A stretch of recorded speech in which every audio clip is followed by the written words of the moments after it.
wet. Get their hands wet. I'm sorry. All walks of life, and Wendy, when we talk about all walks of life, we have large Spanish-speaking population here in Orange County. Wendy, she speaks fluent Spanish, so she can go and talk to the kids, the educators, and take them on. Say a couple things for us there, Wendy. Oh, that's.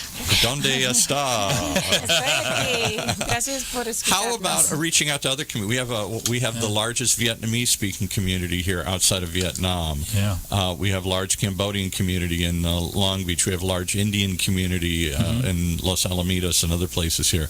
Talk about some of those things, because I sometimes worry that in other cultures they haven't pushed this idea of conservation, care for resource stuff, and understandably these are poor countries. They're trying to stay alive. They're not worrying about what happens to the rainforest. They're not worrying about what happens to creatures. They're just trying to survive here. But as we try and realize that these things are interconnected, we can't lose oceans, we can't lose species without having some impact on other species and impact on all of us. How do you reach out to these other communities that may or may not have a sensitivity to that, or may not have a cultural history like we've tried to develop here of caring for these things? Well, trying to be politically sensitive about it, but I just wondered that some, Chinese, the Chinese have been under attack in many areas because now they're a world power.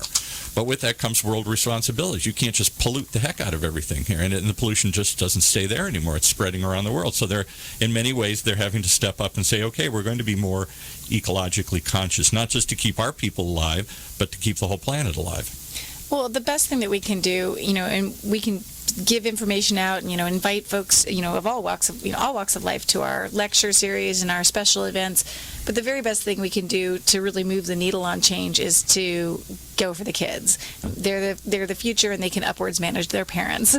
So we've had our ecotech program and our bioplastics program and our as I mentioned before, that chemical engineering program.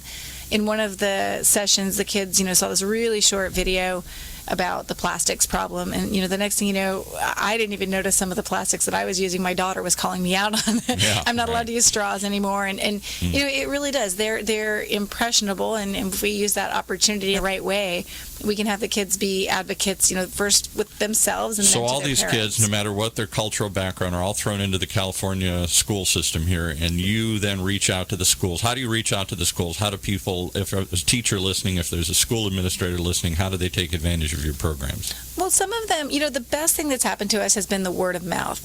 Our first year, so really in January of 2013, we launched a new educational agenda. This is excuse me. Uh-oh. We launched a new educational agenda. That was one of the seafood sea cans we were eating. That's right. And, we started by just, kind of calling on teachers that we knew, marine science folks, invited them down, and the word of mouth was the best thing. I mean, there was nothing better than a teacher testimonial. And as they talked amongst themselves, the word spread. Now we're being a lot more proactive because we heard several times we were the best kept secret. Now we want to get off being a secret. So we do have folks who go out to schools and tell teachers about our programs. We also participate in large-scale science events.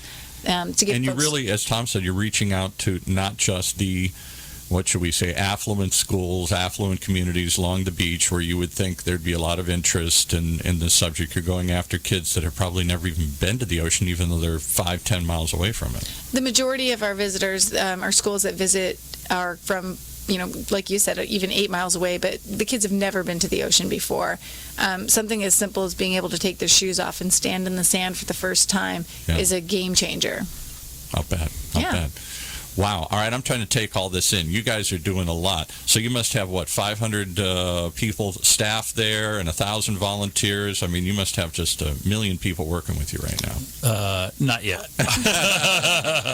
No, we're building our volunteer force up right now, and we have full-time maybe 10 or so, with about 15 part-timers down there, and we're building our volunteer force up. We have a group, Dr. Don Wise is leading our volunteer fundraising, with the Newport Beach Men's Lunch Club is formed on their own organically. They've approached us. A year and a half ago, we were making all the phone calls outward, Right. word of mouth that Wendy's talking about. Now we're starting to get people calling us. We go out to these events. People are showing up saying, hey, you're really different than the aquariums and some of the other ocean-based nonprofits. I really like what you're doing. The idea of give kids skills to get into college, to kind of break that cycle. So there's one day that foster kid that decides to go to college and get education becomes a contributor to society, Right. as opposed to falling back and being a gang member or something else bad, Right. So things like examples like that, and that's something that people see that they go, I get it. It's kids, environment, education. It's all combined. For philanthropists out there, it's an easy sell. How do you make science, technology, and what's the other one? Math? I think. Engineering. Yeah. Sexy again here. It seems like it's not sexy for most kids. Maybe computer sciences, but You build beyond that. underwater robots. You build stuff. So talk about underwater robots. That's why you do 3D printers and some other crazy stuff like you mentioned earlier. One of my big agendas when I came on board at Exploration was to get an underwater robotics program going here. And we took a kit that's from the Office of Naval Research, and we scaled it. Typically kids in schools like Harvard and Princeton and Yale use these kits to build a robot for annual competitions. Right. We scaled it down to where third graders can make them. And So maybe I can make it. Okay. All right. You're in. I am sure you can.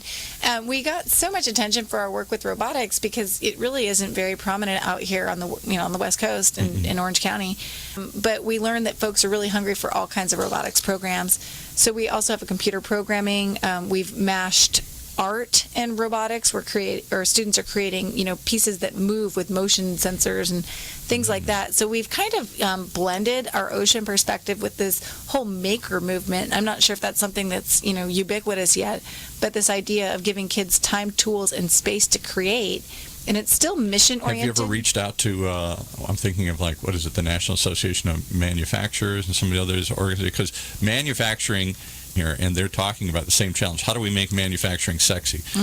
There are, by recent counts, it said there's over 600,000 unfilled, skilled machinists and CAD operators and people like the average welder is 60 years of age. Wow. These are people that make $75,000 a year. These are skilled factory workers, not just hourly, assembly line workers. And they can't find people to do this because it's not sexy. Kids picture going onto a factory as an awful, evil thing. Let it go to China. Well, we're grooming them. We have, workshops teaching kids how to solder, and they make little mini robots that light up, and games and things like that. But it's really, again, that time, tools, and space to create. I think so much of the curriculum they're exposed to is very kit-based, like complete this thing. We give them the open-endedness to innovate, which makes it a lot more sexy. So I'm going to throw that out to you. exciting. Maybe I'll put you in touch with the Institute for Supply Management. They work with the Commerce Department and sponsor this show. Thank you. And maybe this could be a way to making stuff sexy, because you're doing it with oceans and robots and not just necessarily a machine that's going to make a part that, fits in somewhere. Companies like Boeing and Lockheed Martin, if you go on their website, especially Lockheed Martin, they have a whole thing on 3D printing. They're using 3D printing to manufacture aircraft parts. I know, isn't it It's going to amazing? revolutionize manufacturing. So a child that gets involved with 3D printing with Explore Ocean goes through the programs, has some good experience. They roll out of college, and the guy from Lockheed Martin, the lady from Lockheed Martin says, hey, so what'd you build during school? I did 3D printing. You got a job. Yes. Okay, Exactly. and Elon Musk that runs SpaceX says the same. He goes, so I get all these resumes from all planets, and if they find I life, know they're talking about Titan and some of the other things. they're going to have a probe that's going to drill through layers of ice. They're going to find whether it be microbes or whatever they find, and I believe that they'll find it. And when they do, I think it'll give people a new sense of their place in the universe. But I think also, unlike Jacques Cousteau was one man with many stories, we're hoping to create many people with, one or more stories. Yeah. Well, that's what we're trying to do. It's no Exactly. longer about one giant story that inspires everybody. It's it's a overwhelming body of interesting individual stories. Yeah, we value all the kids that come down there. We go out to the Balboa Pier and we throw these crab nets off, right? And there's maybe 20 kids. and some kids are real quiet. They're not sure what's going on. And we can do it because you don't need a license to fish off up here in California. And they put some chicken in there, they throw it over, wait about 10 minutes, and they pull it up with crabs. You got 20 kids, and then sometimes the quietest kids become the most vocal. Right? And the most, because they get really excited. So you see these kids, I hate to say it, coming out of their shell, okay, and they love it, and they see a crab in nature, not in an aquarium somewhere, but it's in nature. They pick it up, and they get these huge crabs, they're like a foot across, and they're like, what's that? We throw them back and catch them the next day, But just simple things like that, I think, can involve the general public, and that's what we're all about. You got me inspired here. I'd love to find ways to tell your story more and share this story with others. How can people get in touch with you if they want to learn more? You can go to our website at exploreocean.org with one E. Yeah, with one, first E, that's it, yeah. Our phone number is 949-675-8915. We're on Facebook and all the social media pages. And, of course, they're always welcome to come down and take a tour of the facility. We have these teacher appreciation days for free. We do 4 a year. So if teachers are interested, give us a call. We'll let you know when our next swing. We'll give you an entire preview of what a field trip would look like to Explore Ocean for free, including lunch. Amazing. And another great time is, again, on Saturdays when we have our Science Saturday time between noon and 3. But we offer free activities to the public, and it's just a fun way to really get to know who we are. And I would be remiss if I didn't give Tom 2 minutes here to tell his story. This is a guy who's done some amazing things. What did you do before this? Well, I retired after 27 years in institutional bond business. But the way I got to Explore Ocean, I think that's what you're hinting at, was Roy Disney was a very good friend of mine. Roy Edward Disney was a good friend of mine. We made a movie together called Morning Light back in 2008. And he and I were talking with Leslie, his wife. We said, we need to make a fundraiser for a local organization here in Orange County. And Roy's like, who should it be with? And I go, I don't know. They got this nautical museum down the street. Let's just call them up. So I called them up and said, hey, we're going to do a fundraiser for you with the Disney Corp behind it. And they're like, yeah, right. We go, no, we're really going to do it. Really? So we did it. And it was the largest fundraiser in the history of the organization. And then I kind of forgot about it for a while. And then the board members started percolating on, hey, we need to get away from the history part and go to the ocean. Yeah. So I got involved, and we kind of redid the bylaws and went through it and hired some charrette studies to really lead us down the path of creating a much more vibrant living organization, and that's how I got involved. And I grew up as a kid sailing. I sailed around the world. I was on the Olympic team and sailing back in my 20s. So the ocean has always been a big part of my life. I've lived on atolls in the South Pacific by myself for a few weeks and scuba dive down there. I had a great time doing that. So for me, this is just returning back to what I did. Returning to the sea, the salmon coming home. Education's always been a big part of my life. When I was 18, I was elected the student member of the Los Angeles City School Board back in the late 70s. And so for now, it's like the ocean, education. So I'm just coming back to what I did 30 years later. And putting together a cultural institution that's first class right here in Orange County. And with Dr. Wendy Marshall here, we're just having a great time. We're having a lot of fun doing it, and we're making a lot of progress. And I want to thank you for having us on the show today. Well, thank you for coming down and sharing this. We hope you come back many times. And as we always said, the whole purpose of this show is to point out the most amazing thought leaders, to bring them to your attention, people doing the most amazing things right here in your own backyard, like Explore Ocean. Thanks so much. Tune in again. You've been listening to OC Talk Radio, Orange County's only community radio station.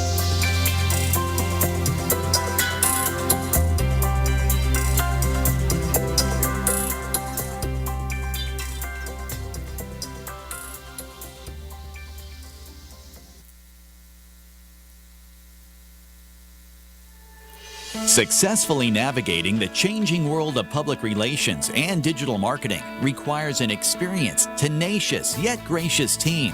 In business for more than 20 years, Orange County-based T & Company delivers big agency results with personalized service. For more information, call us at 714-536-8407 or visit us online at tandco.me. OC Talk Radio.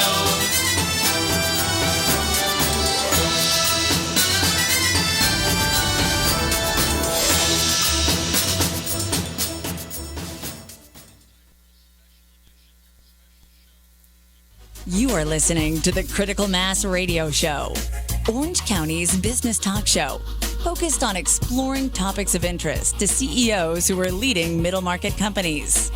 With your host, Richard Franzi.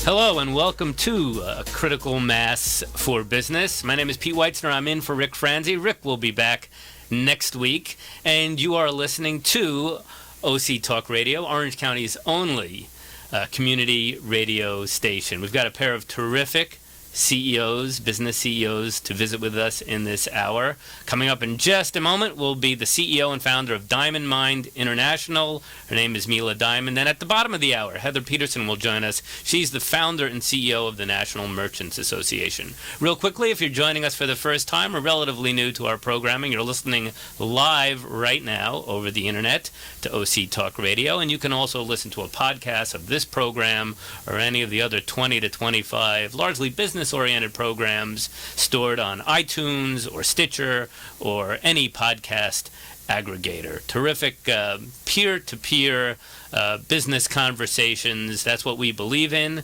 And case in point, as I mentioned, our guest for the first half hour, Mila Diamond. She is the CEO of Diamond Mind International, which is internationally headquartered in Los Angeles. For over 20 years, Mila has been training business leaders and professionals on how to integrate mindfulness. That's largely what we'll be talking about with Mila. Mindfulness with business strategies for maximum performance.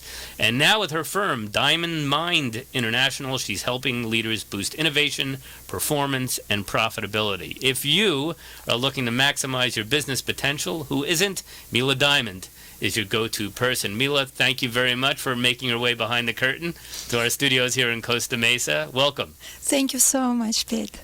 To start, how you got started in this field of mindfulness and then parlayed it into a business.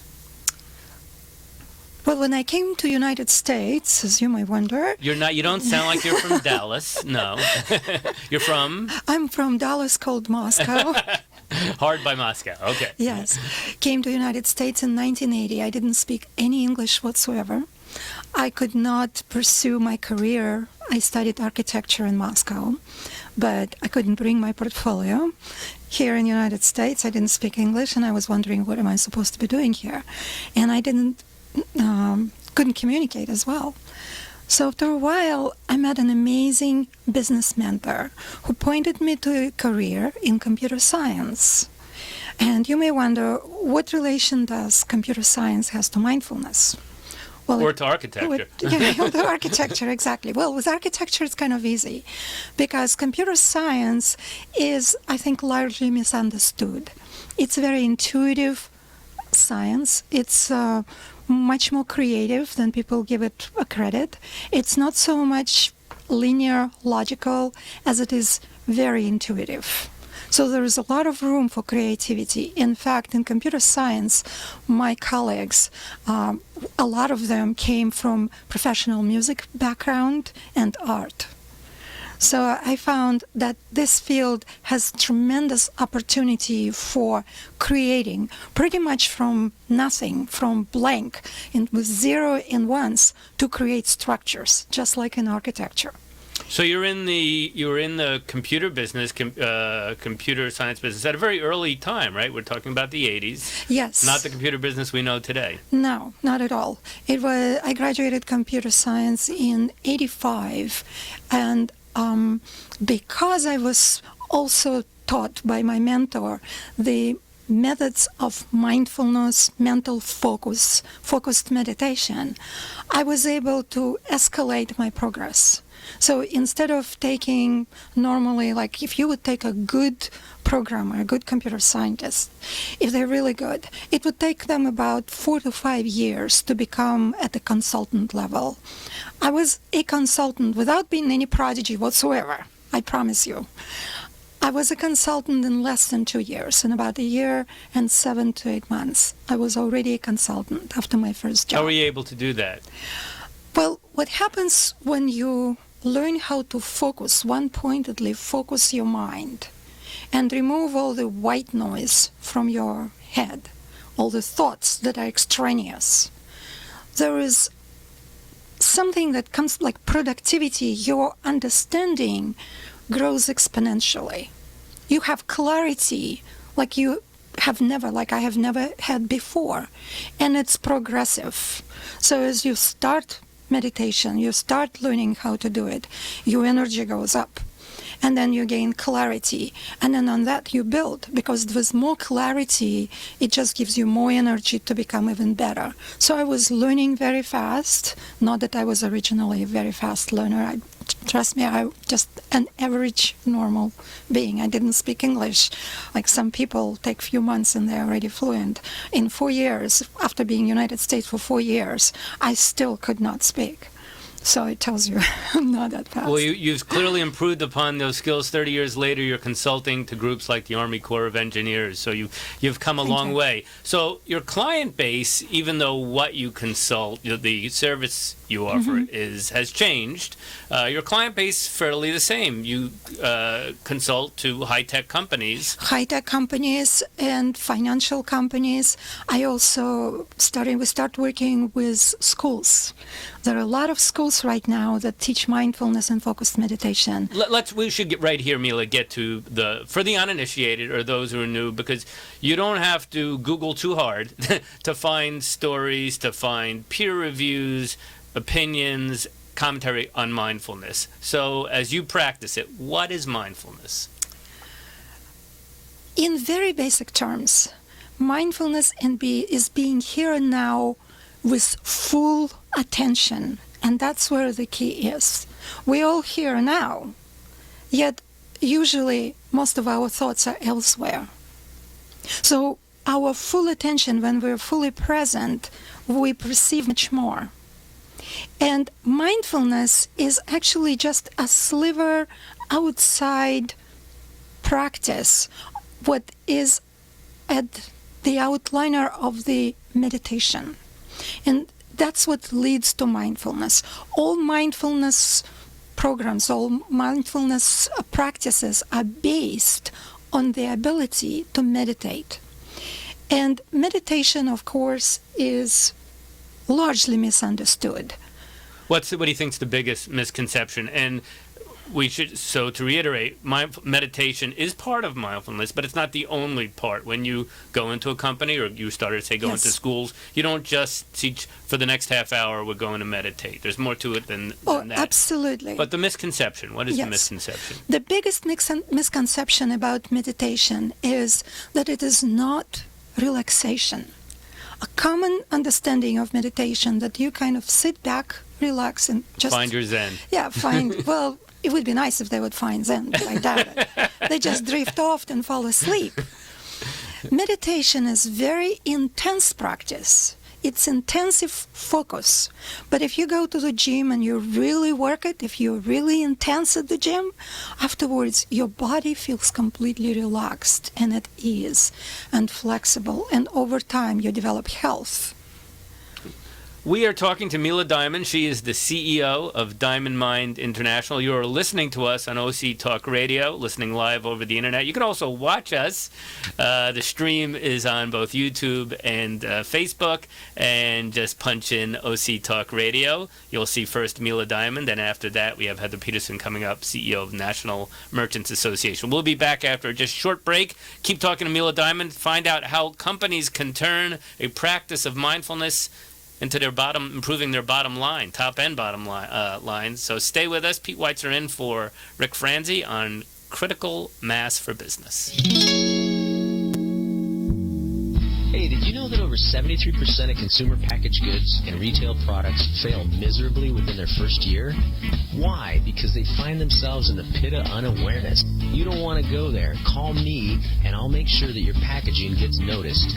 You know how I know? Because I'm the founder and creative director of MBN Design. We're one of Orange County's most established and trusted design firms. With over 20 years of experience, I can ensure that your brand will always stay new. Ask me how our packaging sold millions in months, or see for yourself other success stories on our website at www.mbndesign.com. We're MBN because we're making brands new. Call 714-458-8701 and talk to me, Hector Garcia. That's my cell, 714-458-8701. I'll be waiting for your call. If you are an Orange County business executive, this message is for you. Do you ever feel isolated with no place to turn for advice or feedback? Who holds you accountable to your commitments in your company? Where do you find the right resources to help you and your company grow? If you have these questions, then Critical Mass for Business might be the answer for you. Critical Mass for Business is committed to helping you make better decisions. These are groups of peers running businesses just like you, providing a great sounding board to test ideas and concepts, review plans and goals, and present issues and opportunities for discussion. The result is improved strategy, accountability, people, and execution skills. If you are interested in learning more, go to www.criticalmassforbusiness.com and learn more about our executive peer group. Successfully navigating the changing world of public relations and digital marketing requires an experienced, tenacious, yet gracious team. In business for more than 20 years, Orange County-based T& Company delivers big agency results with personalized service. For more information, call us at 714-536-8407 or visit us online at tandco.me. Welcome back to Critical Mass for Business. Pete Weitzner in for Rick Franzi. We have a terrific guest in this first half hour, Mila Diamond. She's the CEO, founder of Diamond Mind International, consults on the practice of mindfulness. So you were relating mindfulness, largely meditation, to a hard workout in the gym. So if done well, Yes. it's a hard workout in the gym. Exactly, and afterwards your body feels relaxed, flexible, and capable. Well, that's what happens after a good meditation. If you really push it, if you're really able to focus and clear your mind, it might be hard during that time. You may not having a good time. You're like pushing it. Afterwards, your mind is just clears. It's perceiving everything. Everything, just the white noise goes away. It's like mental shower. So how does this look at a business? And please, if you can give us a specific example, you were talking about this is applicable Yes. in any environment, from a school to prisons, I've read. Yes. To obviously businesses are the majority of your client. How does this look like, say, at a business? At a business, What does this look like? yes. Good At a syntax by the business, we would professor. have like a workshop introductory. It takes a couple of hours to give the foundation, the basics. We often set up meditation rooms, but that would be like conference room, for example, where people can just retreat in the morning. And I would come and I would give once a week, I would kind of like refresh. It's like you go and learn dancing with a teacher. So you learn meditation in installments. It's not just all at once. But traditionally, if we look at statistics, we spend 40% of our time of our life at work. Yet only 60% of it is productive. And even of the times when we consider to be productive, 2/3 of that time is not to its maximum productivity, even when we're working.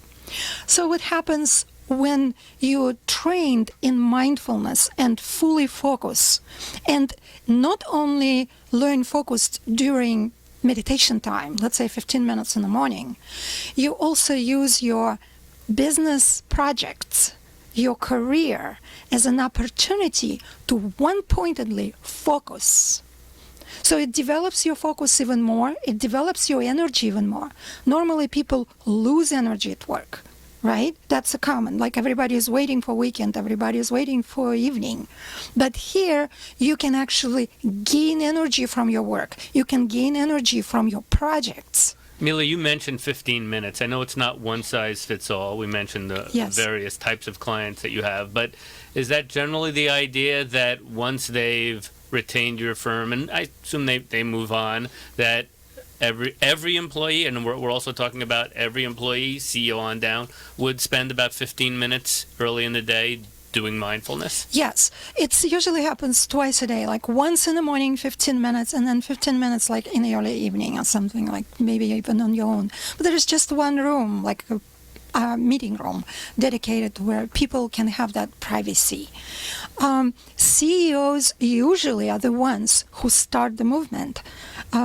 if you heard Salesforce CEO Mark Benioff, he is a big proponent of meditation. So is Aetna. Mark Bertolini, he's a big proponent of meditation. We should point out, because folks are hearing now names, if not the CEOs themselves, of companies they're certainly familiar with. This is a, we talked a little earlier about misconceptions, but this is a practice, this mindfulness, that has been, as I mentioned, peer-reviewed, so much written about it, and it's now commonplace. It's in the marketplace. It's commonplace, yes. And one thing I have to mention is that the best way to learn it would be with somebody who has really done it for a while, who really is an expert. Otherwise, you're trying to learn how to be tennis pro by looking up online on the internet. Play with better players, Yes, exactly. Exactly. Yeah. So just Is it a challenge for you? To relate what you've taught them, what they're buying from your company, to the bottom line, to draw that exact relation? How do you do that? It's actually not that hard, because there are a lot of stories. Right now, there has been already a lot of scientific research done showing the results that even just 8 weeks of twice meditating for 15 minutes create permanent positive results in the brain. It's been measured. So now it's much easier than it was. That was a very big hurdle some years ago to show that how it works. But there are also a lot of results showing up. Like I just had 2 weeks ago, I spoke at the Renaissance executive forums. And I was talking about meditation, what it was, when one of the CEOs said that he was in another meeting with the other group of CEOs, and they were discussing his company, very heated discussion. You can imagine, like a room full of CEOs. They're talking about it. When the CEO whose company was discussed said, wait a minute, just hold a minute, everybody, give me 3 minutes. 3 minutes. So they all kind of like sat back, and he sat there very quietly. And for 3 minutes, he closed his eyes, and he didn't say a word. He was meditating. And they were like 3 minutes left is like an hour. And who was the CEO, Mila? I will leave that. But the next day, he flew to New York, walked into the meeting that they were discussing, because after 3 minutes, he said, I know exactly what to do. He walked into that meeting and closed a $10 million deal. So stories like this are not unique. What would be unexpected to tout your competition? What would be a competitor in the marketplace? Whether it's in the same, certainly there are other companies that consult on mindfulness, but is there another, a service that preaches the same benefits? There are plenty of companies that are doing it right now. I think that I don't look at it as competition. I think the more of us doing it, the better. I go back real quick. I go back to my formative years as an accountant, as a bad accountant, but I was with a great company. I was with Johnson & Johnson, a healthcare company, and they would put in fitness centers. They called it Fit for Life at all their places of business.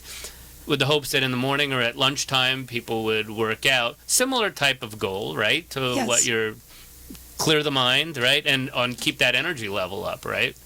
Well, I guess so. In my experience, when I teach people how to do it, the results they see are so phenomenal, they stick to it.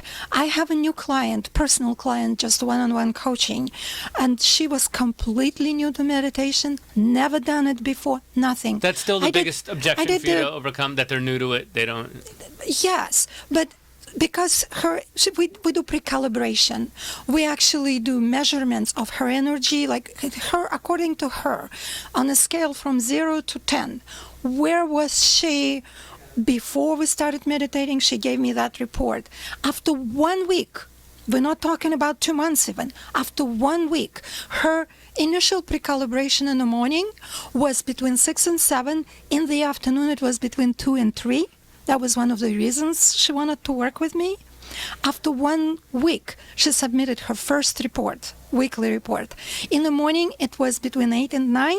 In the afternoon, it was between 7 2008. And how does she do? How do they do this measurement? We may not have enough time to get into this. That was just according to her. I have a questionnaire. A checklist. And just a checklist. That's just hers. I had people who got jobs like within months of doing it because their energy perked up and they were so sharp. In the years you've been in business, and it's been in this business has been how long? Your company? My company, we started just about 5 years ago, but I have been teaching individually in parallel with my IT careers, computer science, for many years, for 20 years. Has the business changed much? Well, yeah, the model changed because initially I was having these private groups of smaller, like 20, 40. In New York, I had 150 people in my group. But in California, 40, 60 people, let's say. And now I want to take it to the companies because I feel that's where we are.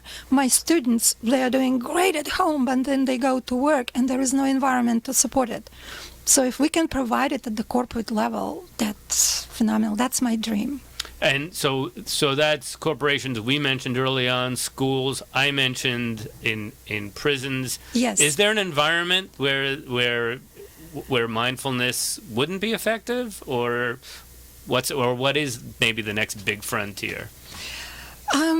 Well, I don't know where I wouldn't be effective. It's like, where do you want to slack in life? Do you want to have, like, if you want to go on vacation and go skiing, wouldn't you rather be the best skier there is? If you become, I don't know, a business you mentioned CEO. Sports. Do you have athletes as clients, or? Yes, I worked with athletes. I myself am very much into sports. I'm a scuba diver, a rescue scuba diver. I have a brown belt in full contact Japanese karate, as a matter of fact. And I feel that mindfulness makes everything better. As you know, on this show, on Rick's show, Critical Mass for Business, we always ask our guests for their guiding principle. Yes. Guiding principle. I mentioned Johnson & Johnson. We used to have, they still do, have a Yes. famous credo. So what's the credo or guiding principle on Mila Diamond's business? Inspiring greatness and creating enlightened leaders. Because I believe that greatness and genius is within each individual. It's just been covered and cluttered with our conditioning. We never taught people how to access their own genius, how to access their energy, how to apply it to business to be most effective. So this form of meditation is definitely very effective for excellence-minded individuals who want to push it, who want to achieve way beyond of what's normal and successful. So still that element, if folks don't want to achieve excellence, they're not going to get the most out of mindfulness. But folks who do, how can they get in touch with Mila Diamond? My website is miladiamond.com. MILADIAMOND. Of course, if you're watching us on, also watching the podcast on Facebook or YouTube, you can see that title. miladiamond.com is the best way to get in touch with you. That's correct. Or they can email me, mila@miladiamond.com. Terrific. Well, I have thoroughly enjoyed our half hour together, Mila. I thank you for coming down. Good luck with the traffic back to Los Angeles. Thank you. You know how to clear your mind. You'll be fine with it. The rest of us fight it all the time.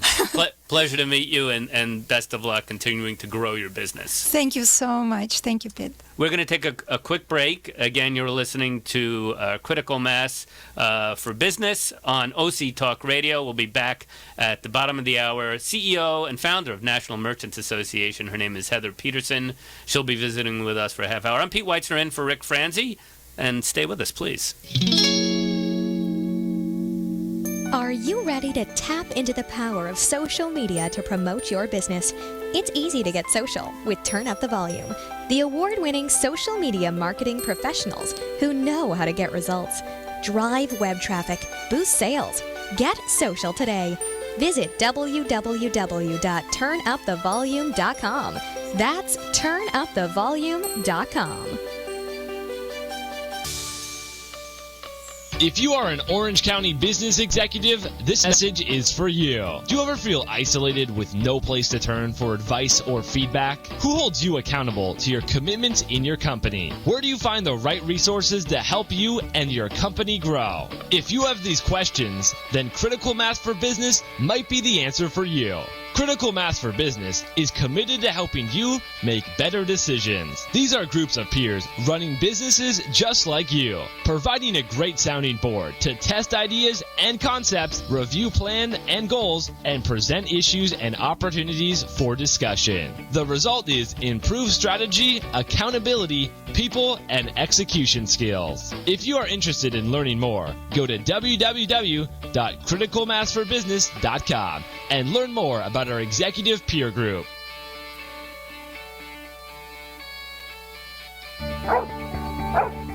He used to pester me for a walk.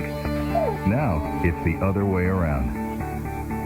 Hoag Physicians perform more orthopedic procedures than any other hospital in Orange County. Our orthopedic program, in fact, ranks among the top 5 in the entire country. So whatever it is you live for, you can get back to it sooner. Because as it turns out, the best part of life is simply living it.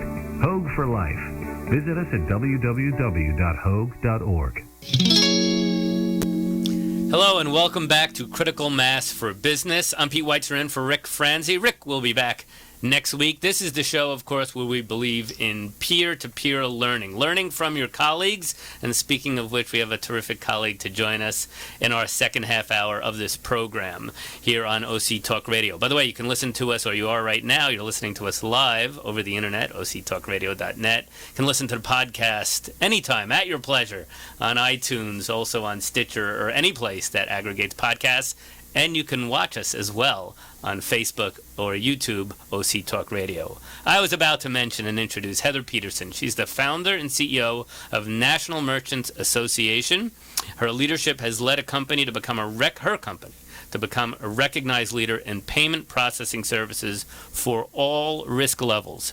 Together, National Merchants Association and its boss, Heather Peterson, work together as a merchant advocacy group. They work for their merchants and agent partners as their voice to eliminate the unnecessary and unreasonable fees associated with accepting electronic transactions, as well as providing the products and services to help those merchants continue to be successful. Her innovative approach puts her at the top when it comes to the payments industry, and we welcome by telephone Heather Peterson. Good afternoon, Heather.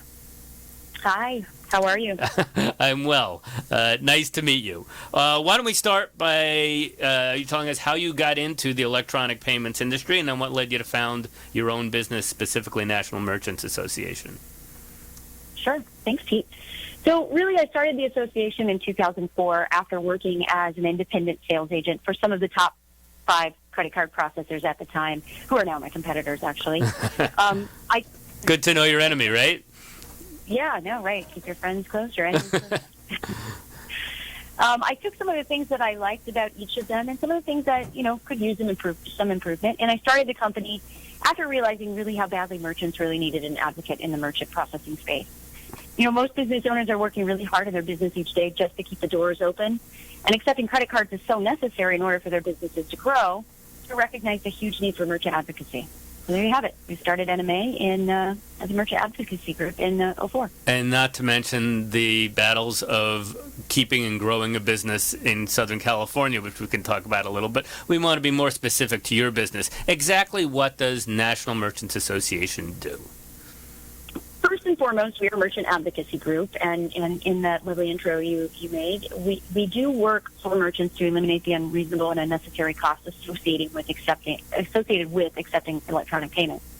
But additionally, we actually educate and consult merchants on all things payment, including all these new fintech products and financial technologies that are in the market today, such as Apple Pay and other NFC products, and really just how to appropriately process their transaction for optimal payments. So you mentioned these excessive and unreasonable fees. Give us, for the uninitiated or those just starting their business or thinking about starting a business, what are some of these fees and how does NMA work to help businesses eliminate them or reduce them? Sure. So it's really not always a matter of extraneous fees that might be added to a merchant processing statement. It might sometimes just be an uneducated agent that perhaps have set them up on a program that's not ideal for their type of business. So really when we consult them through it, we need to take a look at exactly what types of cards they're currently taking and how we can effectively replace those or put those into the appropriate category for optimal price range, which in turn reduces their cost and ours. So, of course, every business is different. For some, there might be some cards or forms of payment they shouldn't take at all, right? So it's looking at their every form of payment they take, and I guess every facet of that, right? Right, exactly. And there are fees like PCI compliance fees, PCI non-compliance fees. There's the new EMV fees. A lot of those things can be handled appropriately. Those fees are not always necessary, and a lot of processors are charging them right now, and it's just not necessary. And so we really help the merchant understand what they are, why they might be being charged for them, and how to avoid them. Your business model, your folks become members of the National Merchants Association. Is that your business model? Yes, it is. We actually offer 3 different levels of membership, and you can view those on our website. I won't go through all the details on them, but we essentially allow merchants to pick and choose which products and services they need within our 3 different tiers of membership. Now, I could be wrong, I don't believe one can get a degree in electronic payments, but you are a certified payment professional. So how does one become certified as you are? How does one get the knowledge base to then do what you've done, start a business? Well, there is no degree per se, but there is absolutely the new certification program called the Certified Payments Professional, or CPP, that our industry's trade association called the Electronic Transaction Association started putting together in the recent years.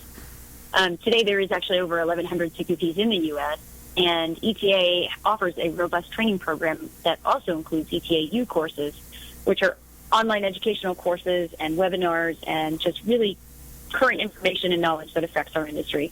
And all of those programs actually, or those ETAU courses actually have certificates of completion, which are awarded upon successful completion. But all of those things kind of tied into one create the CPP certification. And that's something that people, who have been in the industry there's certain requirements for the test. But once you've met those requirements, you can take the test, and we offer those tests twice a year. And I've actually been a big part of the PDC, which is the Professional Development Committee within the ETA, to help drive that test and recognition for the certification, and just really telling the industry that it's available, and to work with agents who are certified. There's about 1,100 now in the U.S., so there's plenty of us out there. Plenty of you, which means more competition for you, I assume. So you've got to differentiate in some way. Well, sure. Any business has to differentiate in a way, but the certification, really when it comes to education and advocacy and knowledge, we're really all on the same team. Right. And our goal is really to just educate merchants and, make sure that they're processing appropriately. The natural assumption would be, as we move inexorably toward a cashless society, this is a boon for your business. And is it also a boon for merchants, or also, at least initially, this is one more hurdle because they've got to do it correctly? Well, you do have to process correctly. There are a lot of things that merchants don't know and understand about merchant services. First and foremost, accepting credit cards is a privilege, not a right. And, some merchants immediately think, it's my right to be able to take credit cards, and they don't understand that there's a process of being able to approve, similar to being given a line of credit. As a merchant, you're being given the opportunity to accept, first and foremost, the card brands, Visa, MasterCard, American Express, and Discover. You're accepting their clients first, or they're theirs first. So, it is kind of a hurdle, and really explaining and educating merchants on that aspect of it, and explaining how they have to follow really the card brand rules to make sure that they're not mistreating their customers. It is a changing industry. EMV is one, of course, that comes immediately to mind. It's something that's been a revelation to myself or anyone who's done a credit card or gotten their new credit cards of late. Could you please explain it, and then how it relates to you and your clients? So EMV, definitely not a trend. It is definitely the hot word in the industry right now, and that is a result of the October 1st liability shift. And let me just stop you right there, Heather, and if you could explain that for those who Sure. So the October 1st liability shift really is where merchants are now responsible for the transactions in the event that they take a credit card that is a fraudulent credit card via magstrip if they are not EMV compliant. So a way around that is to, one, become EMV compliant and to make sure that you're processing those EMV transactions. Because even if you're an EMV, if you have the EMV compliant terminal and you swipe a card that has an EMV chip, you're still going to be held responsible in the event that that's a fraudulent credit card. So that differs from in the past when you had a fraudulent credit card, the card brands or the processors would essentially be responsible for those transactions. Right. And I should back up real quick. EMV, Euro, MasterCard, Visa? Is that the correct, is that the acronym? That is correct. Okay. I'm sorry. Please continue. So you have to, so it came into play because merchants, now they're liable, and so they have to be EMV compliant. And there's probably, we're not there yet. This is something that's ongoing, right? We are not there yet, and we didn't expect to be on October 1st. That was when the liability shift occurred and really the beginning of a long-term rollout plan for the entire United States. It's not something, first of all, consumer adoption is necessary, and then, we've got to get all these cards out into the millions of cardholders' hands that, hasn't been able to be done yet. And it's really, like I said, a long-term process. We're expecting 5 to 7 years for complete adoption. But in the meantime, that doesn't stop fraudsters from targeting small businesses that they're recognizing don't have the EMV capabilities, because now for the first time, these small merchants in small towns that have never seen fraudsters before are starting to get hit because that's the target. They're the ones that they haven't adopted the EMV equipment just yet, and that's the low-hanging fruit for a fraudster. How did this was national legislation that created this? The mandate? It's more of a mandate. It's not legislation. Right. But if government has their way, it might become. But we can't talk about that. Other trends that you're seeing in the payments business? I mean, definitely. There's a lot of fintech products coming out, mobile wallets, Starbucks apps, things like that. We're really excited to start educating and offering some of these new products. Apple Pay, hot word right now in the industry, or NFC, which is near-field communication devices, contactless payments, and things like that. And yeah, there's so many things that are coming down the pipe right now. We're just thrilled to be part of it. Sure, and so thrilled because, I mean, again, common sense, anything that makes it easier for nothing happens till a sale is made. Easier for a transaction to be made in the long run is going to be good for businesses, would be good for National Merchants Association, they're your clients. Absolutely. And, the products that are available right now, some of the new technologies like mobile payments or mobile wallets and things like that, the millennials are really helping to drive those.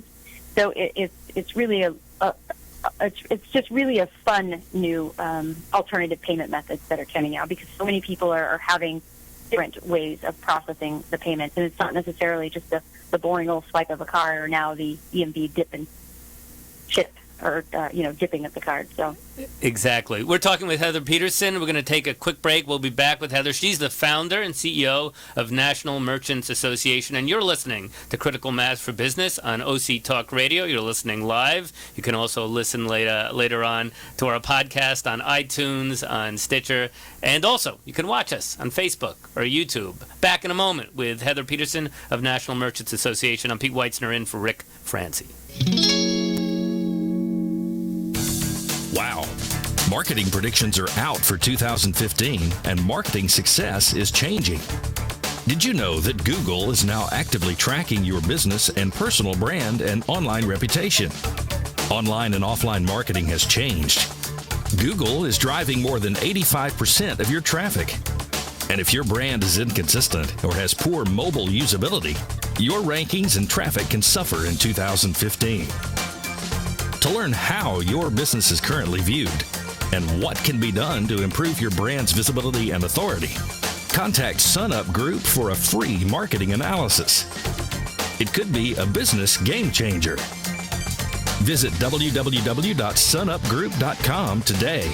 or call 877-609-3840, extension 700. Imagine what it would feel like to lose everything. Your job, your home, your family, your dignity. This has happened to thousands of the men, women, veterans, and young adults we serve at Working Wardrobes. What do we do to help? We provide career development services, life skills workshops, job skills training. We provide the perfect interview outfit, and we get clients placed in jobs. Call Working Wardrobes, 714-210-2460. Donate, volunteer, invest, hire. Richard Franzi is a highly sought-after keynote speaker on topics of interest to CEOs of middle firms across North America. Richard's talks include Killing Cats Leads to Rats, a fascinating look at how unintended consequences of CEOs' decisions impact their firm's performance. Your Gray Matter Matters, which explores how a CEO's mindset can differentiate a middle market firm and define its culture. Richard delivers talks to a variety of audiences, ranging from executive team retreats to keynotes in front of hundreds of CEOs. To learn more about his talks, visit criticalmassforbusiness.com and select the contact page or call 949-887-4104. Welcome back to Critical Mass for Business on octalkradio.net. I'm Pete Weitzner in for Rick Franzi, and our guest is Heather Peterson, longtime CEO and founder of National Merchants Association. She represents and consults to upwards several thousand. Is that correct? Several thousand merchants, Heather? Yep. Yeah. If not, I inflated your client base, and but she does represent several thousand in payment processing. Is this? There's so many ways, I know I don't have to tell you, that a business can fail, even if they've built a better mousetrap. Would this be a top 3 that they don't handle their payments, electronic payments, properly? I hate to say that it could be in the top 3. It's important. I mean, there could be money, ranging from $20 a month to $2,000 a month, depending on what kind of transactions you're processing. What really is critical for the business, I think, and that's one of the other products that we, sort of offer through our advocacy, is understanding the products and the new technologies that are coming and not missing the boat on them. A lot of businesses aren't taking Apple Pay right now, and it's just crazy to me. So many people are trying to pay with the new technology that they're excited to use, and I mentioned before the break there that the millennials are really helping to drive the new opportunity within payments, and so many merchants just don't have it. So I would say that that's probably in the top 3 for missing the boat on some financial technologies. And I'm sure this is part of the pitch at NMA. It's not just the cost savings, so the below the line, the expenses that they save. It's also a way to grow your business. If you don't have Apple Pay among the millennials, that maybe says something about your business, or just might cause them to shop elsewhere. Right. Yeah, absolutely. And, I'm glad that you just made that statement, because one of our kind of mottos is that, you not just save money on your merchant services, but you gain a partner in business development, because we're on the forefront of payments and on new financial technologies that are coming down. We need to be able to introduce those to you and offer those to your so that you can offer them to your clients. I mentioned several thousand clients, and the inference is usually a brick and mortar merchant, whether it be in a mall, in a strip mall. But I mean, you're also among your client base are solely internet based retailers, or are we mostly talking the old school type of merchant? No, we absolutely have all across the gamut, from brick and mortar, small mom and pop shops, to some of the large retailers in the U.S., which obviously we can't say out loud. We have a lot of e-commerce merchants as well, though. In fact, I would say we're probably mostly e-commerce, and that's one of the other differentiators with NMA, is that some of the e-commerce merchants started having a real problem a few years ago due to different regulations and things that were coming from the Department of Justice. And we started getting a lot of calls for consulting them on how can we appropriately process credit cards. And we sort of discovered that we had a niche in that, and that we could absolutely help those e-commerce merchants process appropriately, maintain the integrity of their fraud mitigation systems and risk management and still be able to be successful. And we've talked about the traditional credit card companies, MasterCard, Visa, and whatnot. You also help them with their use of PayPal, or is that something you're not part of that? So PayPal is actually a third-party payment processor. We're not part of that. Some of our websites, some of our merchants' websites, absolutely want to, accept PayPal. It is just like Apple Pay or other mobile wallets or other alternative payment methods. As third-party, right? And we need to be able to offer it, and we do. I want to talk a little bit about your business. So you started it how long ago? 2004. And from some of the literature that I've read, you've grown the business. It's based in Temecula now. Is that correct? Headquartered? Yes, we are. So how were you able to grow your business? What are some of the hurdles you faced along the way? Well, I think one of the major ways that we grew our business is when we really honed in on the fact that we were absolutely consulting merchants and being requested for consultancy. We were able to really help drive the e-commerce processing over the last 3 to 5 years. We've also been heavily involved with our industry trade show or trade association, the ECA, which I mentioned before. And, a lot of our staff has just really been involved with that and really kind of getting our name out there within the industry. So, to sort of being a recognized name in our community is really important, but also so we can really help people understand what payments is. Well, and then that way, so if you were to offer advice, I know in some respects it can sound trite, but the idea of networking with you mentioned your trade association, electronic payments, or networking with even, other more traditional chambers of commerce, things like that. It's good business and there's a payoff. Exactly. I mean, grassroots marketing has really been our claim to fame. Getting involved with local SBA offices and Chamber of Commerce's and even local colleges and things, where you can go and really have a forum to, really educate a mass amount of merchants at one time. Sure. Achieves two goals. You're preaching the gospel, preaching something you believe in, but it's also representing you. It's representing your company. I don't know that any business person, a CEO especially, thinks this far out, but I'll ask you anyway. So 5 years from now, 10 years from now, where do you see you and your company? We absolutely think that far out. You have a long-term plan. Oh, we do. We actually are heavily influenced by Jim Collins and some of his business teachings. Good to Great, one of his books, and our executive staff adopted that influence last year. So we have plans. One of our 10-year goal is to be a household name. Payments is just such a strange concept to most people right now. You pay with your credit card, but you don't really understand what happens to the transaction after that. And our goal is really to be able to explain that so that everyone knows and understands payments. And, in doing so, we get our name out there a little bit more. No one understands payments and our brand. Sure. As we've been talking, I've been hearkening back to my dark days as an accountant. Way back when, but my last clients we had a lot was out here, and we had a lot of music clients, and so of course they would get all these royalties from ASCAPs and BMI and whatnot, and we'd call it a business of pennies. And it occurs to me in some ways the payment processing might be that as well. All those fees, and they add up. Is that a good metaphor? It is, absolutely. And I actually came from the wireless world, and it's a very similar model. It's residual income. It takes a lot to get a lot, but it's every transaction there's a small piece of that comes back in the form of profit. So, you are involved in the Give It Back program. Can you explain that to us a little bit? Yeah, the Give It Back program I'm actually really proud of. It's a program that we created to allow merchants to donate the profit in their merchant fees back to a charity of their choice. It's really a win-win for everyone. We don't accept every charity. Of course, they have to go through a vetting process, but we work with several charities that, kind of ideally, you've already got people that are donating to you, and instead of them having to write a cash check or write a check this year, they can just simply realign their merchant fees, the profit in their merchant fees, to go back to the charity, and then we take care of all the red tape and paperwork for them. Good work, and good that you do it. You may know that Rick Franzi, who started this show, who's the regular host of this show, always asks his guests for their guiding principle of their business.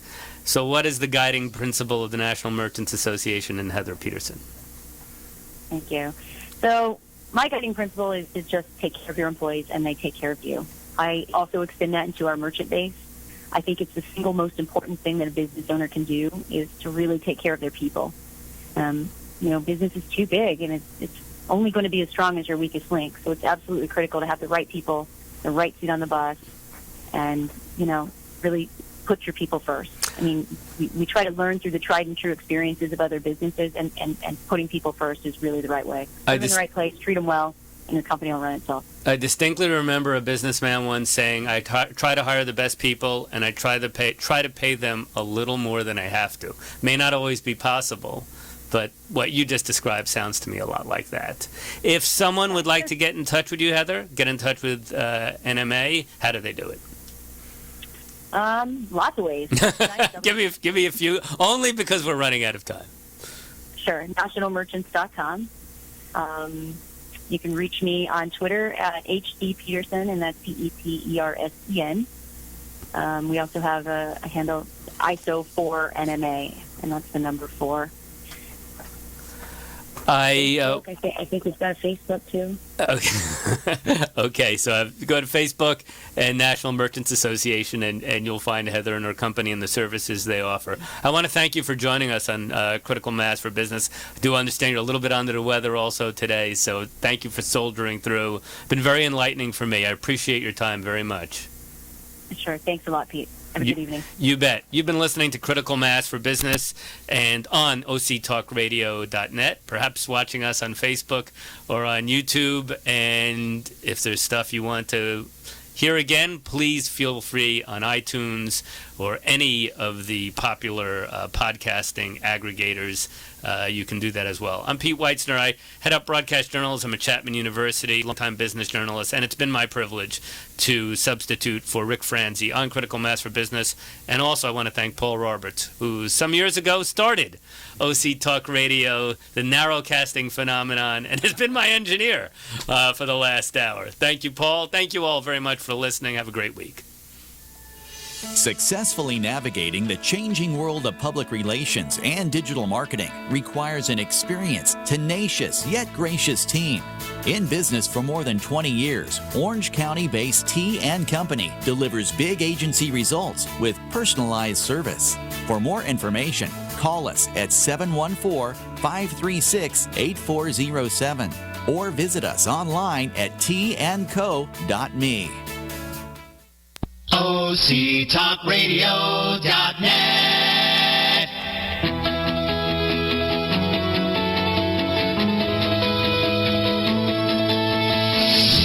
Welcome, everybody. It's time for a special edition here, a special show, which we call OC Spotlight, where we take a look at some of the topics in the news today and some of the people making news as well.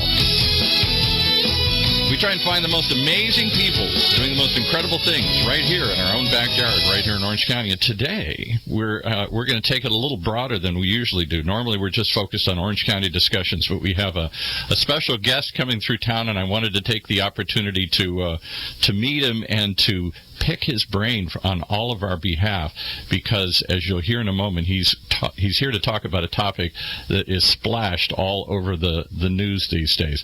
So welcome, if you would, Kareem Balchi. Did I say that even close to correct here? No, it's quite good. Kareem is, or Karim, as I think he says, is an expert in Middle East politics, a columnist from Today's Zaman. Is that how you pronounce it? And yes, that Today's Zaman is what, a newspaper? It's a daily newspaper in Turkey, published in English. And you're also the chief of the Turkish Review, which I take is a foreign policy publication? It's a foreign policy publication, a bi-monthly. Okay. So it's sort of like Foreign Policy or Foreign Affairs or one of those publications here. All right. Well, what in the world brings you to our spot of the world? What brings you all the way across continents here to Orange County? Let me tell first what brings me out of Turkey. Right. I am blacklisted by the Turkish government. Oh, wow. Is that why there are helicopters flying around outside looking for you here? I hope not. Well, the Turkish government is unfortunately a consolidating power in the hands of one man, the president of the country, Mr. Recep Tayyip Erdogan. Right. And they don't like the opposition media, and I happen to be one of the opposition journalists in the country. So they took me out of the country. It's a self-imposed exile to prevent any possible arrest. So you're not going back then to Turkey in the foreseeable future here? Well, when the president goes out of the country, I will turn back to the country. Okay. Well, all right. So, and specifically, you're here at the invitation of the